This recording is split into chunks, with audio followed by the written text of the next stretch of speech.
truc avec les voitures, hein, t'as remarqué? Ah oui, c'est vrai. Viticulteurs, hein. On part pas dans le Middle West, mais dans les vignes du domaine Paul Mas dans l'Hérault.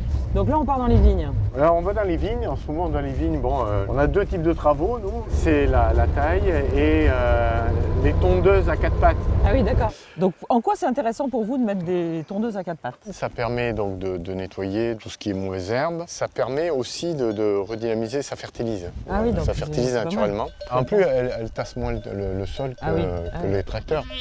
Alors vous, Jean-Claude, vous avez beaucoup voyagé. Le monde du vin, je l'ai découvert en Italie. J'ai pu l'expérimenter, j'ai pu mieux le connaître en Californie et en Australie. Cette synthèse un peu de tout ce que j'ai vu m'a conduit à une conclusion, c'est qu'on est probablement le lieu dans le monde où on peut faire les plus grands vins. Ah. Et on peut se faire le plus plaisir à cultiver la vigne. Ici, dans le Languedoc? Ouais. Ah, c'est une grande nouvelle, ça. Ouais. La taille, c'est capital. En fonction de la manière dont on va tailler une vigne, on va avoir un certain rendement et on va avoir une certaine qualité. Traditionnellement, on va tailler en guyot. Ok. Pour des questions de rendement et de facilité. D'accord.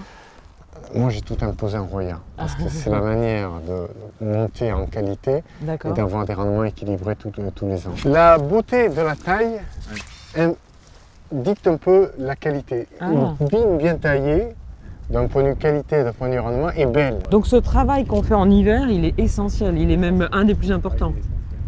Ce qu'il y a de bien dans le bio, ce qu'on peut manger aussi, regardez. C'est du poireau sauvage? Ah oui, c'est très bon. Hein. Ah, ça doit être parfumé. Et ça, c'est un signe, parce que ça me disparaît un peu. Voilà la partie de la biodiversité qui est essentielle.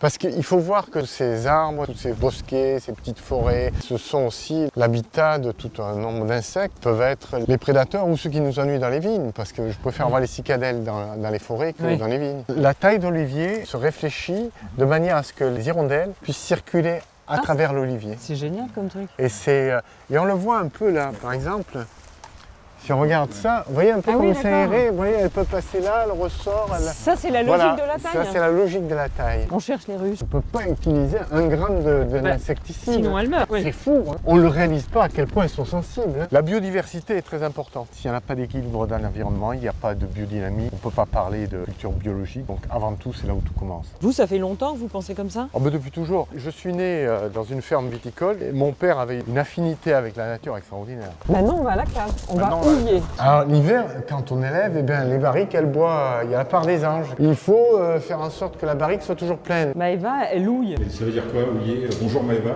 bonjour, ça va bien? Ça va bien et vous? Bah ouais, ça va bien, mais vous êtes en train de faire quoi avec votre arrosoir? Avec les écarts de température, on a besoin donc de re-remplir les barriques afin qu'il y ait vraiment le moins possible d'oxygène. Ah, faut que ce soit plein à rabord, quoi. En fait, à rabord. C'est ça, le vin il s'évapore forcément un petit peu. Et donc ça veut dire que régulièrement vous remettez? Voilà, tous les 15 jours il faut remettre. Et puis après, qu'est-ce qui se passe à la dégustation? Ah, on va déguster.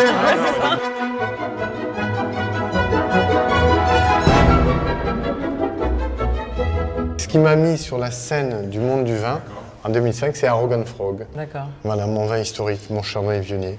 Là, je suis allé, mais frontal, contre des gens qui nous piquaient toutes les parts de marché dans le monde, qui étaient des Australiens et des Chiliens. Ah ouais. Ce qui est génial là avec cette cuvée, c'est que vous avez fait voyager les IGP Pays d'Oc quand même, jusque dans le Nouveau Monde.